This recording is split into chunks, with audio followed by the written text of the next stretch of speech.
नाम doctor M A Khan है। आदित्य जी, आप वैसे तो बहुत भोले हो और बहुत चेहरा भी आपका ऐसा लगता है कि वो वाकई बहुत मासूम हो, लेकिन आप जब भी बात करते हो कुछ ऐसी बात करो जिसे पब्लिक के लिए अच्छी लगे और देश चलने की बात हो। आप करते हो कश्मीर की बात करते हो, आप करते हो पाकिस्तान से मुसलमानों की बात करते हो कि बाहर भेजो। नहीं, आपका अगर ये एजेंडा में है कि मुसलमान इस देश से चले जाएं तो बताओ कहाँ जाए, भेजो उन्हें, कहाँ भेजना है। अगर आपका यही है भाई, आप तो योगी हो, आप तो कम से कम उनको आशीर्वाद दो। सारे देश के लिए सब फूल है आपके बराबर, आपके लिए। मैंने ये तो नहीं कहा कि मुसलमानों को पाकिस्तान भेज दीजिए। मैंने ये कहा भारत के प्रत्येक नागरिक को सुरक्षा प्रदान करना सरकार की जिम्मेदारी है और भारत की मोदी सरकार इस कार्य का निर्वहन कर रही है। लेकिन आपसे मैं पूछना चाहता हूं, कश्मीर में हिंदुओं के साथ जो कुछ हुआ, क्या कभी आप लोगों ने निंदा किया? क्या अपने जुमे की नमाज में इन बातों को आप लोगों ने कभी खंडन किया कि कश्मीर के हिंदुओं पर जो अत्याचार हुआ है उसकी हम निंदा करते हैं? मेरी आपत्ति है, आपने भी कहा, मेरी आपत्ति है। अभी आपने कहा आप लोगों ने इससे क्या तात्पर्य है? क्यों नहीं खंडन किया इन्होंने? नहीं, इससे क्या तात्पर्य है? इन सब से जो ये प्रश्न पूछ रहे हैं, इन सब से मेरा तात्पर्य है कि इन लोगों ने आखिर इस बात का खंडन कभी क्यों नहीं किया कि कश्मीर में जो कुछ हिंदुओं के साथ हुआ वो गलत हुआ है। खंडन करें ये लोग भी उसका। ऐसे लोगों को कंडम किया जाना चाहिए जो देश के अंदर जाति और मजहब के आधार पर भावनाएं भड़का करके समाज को बांट रहे हैं और देश को कमजोर कर रहे हैं। मैं आपके चरणों में पहले तो कोटि कोटि नमन करता हूं। सर, मैं आपसे सिर्फ ये पूछना चाहता हूं, आपकी सरकार जो आई थी वो पाकिस्तान का एक मारे, अगर उसने हमारा इंडिया का एक मारा हम उनके 100 मारेंगे। जिस दिन से सरकार बनी है उस दिन से कश्मीर में डेली पंगे हो रहे हैं। चीन हमें डांट रहा है, क्या ना श्रीलंका हमें डांट रहा है। दूसरी बात, पहलू जो हमारे सवाल का ये है कि आप अभी कह रहे हैं जो संप्रदाय के लोगों ने जेल भेजना चाहिए, तो सबसे पहले आपको जाना चाहिए। आज सीमा पर पाकिस्तान गोलीबारी करता है तो उसका जवाब मोटारों से भारत की सेना करती है और पाकिस्तान दुनिया के अंदर चिल्लाता भागता फिरता है। ये भारत की मजबूत विदेश नीति को प्रदर्शित करता है और भारत की सुरक्षा को प्रदर्शित करता है। आज चीन भारत की सीमा में घुसने का दुस्साहस नहीं करता है। यमन में फंसे हुए भारतीयों को वापस लाने के लिए जिस तेजी के साथ वहां पर राहत कार्य भारत ने किया है, दुनिया के अंदर एक मिसाल प्रस्तुत किया है। क्या इससे पहले कभी हुआ है? आप लोगों को धन्यवाद करना चाहिए मोदी जी का और कम से कम नतमस्तक होना चाहिए उनके चरणों में कि कम से कम देश के प्रत्येक नागरिक को सुरक्षा की व्यवस्था उन्होंने की है, प्रत्येक नागरिक का सम्मान उन्होंने दिलाया है।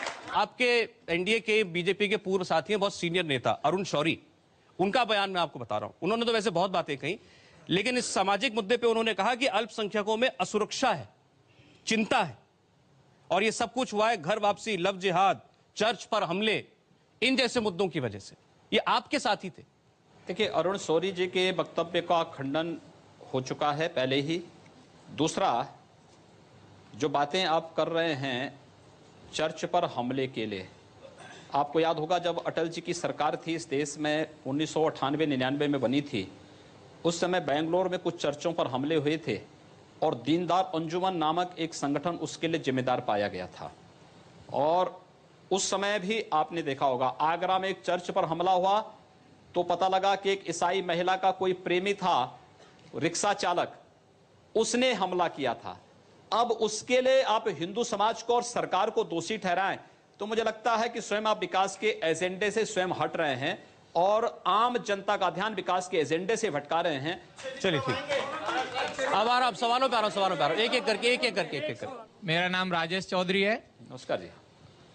और ये सामाजिक सांप्रदायिकता फैलाने का कि योगी जी को जेल जाना चाहिए, मोदी जी को जेल जाना चाहिए, हमारे बीच से एक दर्शक ने कहा था, तो मैं कहना चाहता हूं जो सांप्रदायिकता को सबसे ज्यादा बढ़ावा देते हैं उनका नाम है ओवैसी।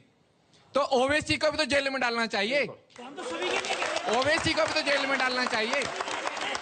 आपको जो है इन्होंने जो बात कही है, मुझे लगता है कि इस प्रकार के जिहादी उन्मादियों का नाम ही लेना अपने आप में पाप है, इसलिए इन पापों का नाम मत लीजिए, जाने दीजिए, उसको छोड़ दीजिए। मेरा नाम शाहिद चंगेजी है। जी महाराज, मैं आपसे एक प्रश्न पूछना चाहता हूँ, क्या राम जी ने ऐसा करा है जैसा आप कर रहे हैं? अरे राम जी के आदर्शों पे चल रहे हैं, आपको भी राम जी से आदर्श, उनके आदर्श राम जी से आपसे ज्यादा प्यार मैं राम जी से करता हूं, लेकिन इसका मतलब ये नहीं है कि आप प्यार करते हैं तो राम मंदिर के निर्माण के लिए आह्वान करिए। बात कर रहे हैं तो राम मंदिर के लिए राजा मान सिंह उन्होंने अकबर के किले में तो बनवा लिया मंदिर, ये क्यों नहीं बनवा लिया? उनकी जो रानी थी अकबर का किला रानी जोताबाई, तो भारत की धरती नहीं मेरी सुनिए, रानी जोताबाई उस टाइम पे अकबर की महारानी हुआ करती थी, उन्हें ध्यान नहीं आया राम जन्मभूमि का।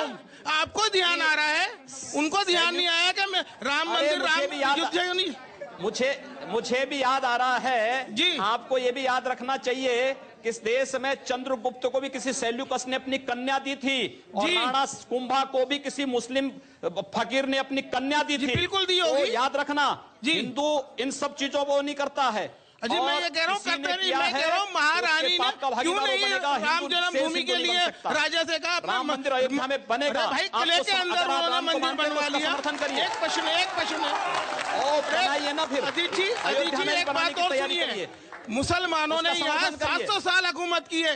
अगर धर्म परिवर्तन का ये जो आप कह रहे हैं तो ये सारे मुसलमानों के, कोई हिंदू नहीं होता। मुसलमानों ने हमेशा ही प्यार और मोहब्बत से काम लिया है और हम भी उसी में से हैं, हम भी हिंदुओं में से हैं। हम कोई वो नहीं है। ये जजिया कर किसने लगाया था? हाफिज जी एक बात बताऊं मैं आपको, आप मुझे बात बताइए, आपकी 3 पीढ़ी 4 पीढ़ी पूर्व आप लोगों को पूर्वज भी हिंदू रहे होंगे, आपको अपना डीएनए जांच कराना चाहिए, किसी हिंदू का डीएनए निकलेगा। मेरा नाम है एहसान अली। अभी आपने कुछ दिन पहले आपने ये कहा था कोई जोधा अकबर के साथ नहीं जाएगी, तो आपने ये सवाल किस बेस पे किया था? जब आप कहते हैं कि भाई ये सब हमारी जो पीढ़ी है, 1 मिनट सर, ये पीढ़ी हमारी सब आपके पुरख हिंदू हैं, तो हिंदुओं में ही तो जा रहे हैं। आप अपना नाम अली से अपना नाम जो है कोई दूसरा कोई हिंदू नाम रख दीजिए ना। जी जी छोड़ रहे हैं उसमें। सवाल ये है कि जोधाबाई अकबर के यहाँ क्यों जाएगी? किसी सेल्यूकस की पुत्री भी तो चंद्रगुप्त के घर में आएगी। मैं कह रहा हूं कि अगर इनका नाम एहसान अली ना होकर के भरत कुमार होता तो क्या ये ज्यादा भारतीय हो जाते? अभी कम भारतीय हैं। नहीं, हर भारतीय है, भारत के अंदर जन्मा हुआ हर व्यक्ति भारतीय है, लेकिन उसको भारतीय परंपरा, भारतीय राष्ट्रीयता का भी सम्मान करना पड़ेगा और भारत के संविधान के अनुसार चलना पड़ेगा, न कि शरीयत के अनुसार। समय की कमी किया जाता है। मैं एक बात नहीं समझ पाता हूं कि भारत की राजनीति में राष्ट्र धर्म की बात करना, राष्ट्रवाद की बात करना विकास के एजेंडे में कहां से बाधक है?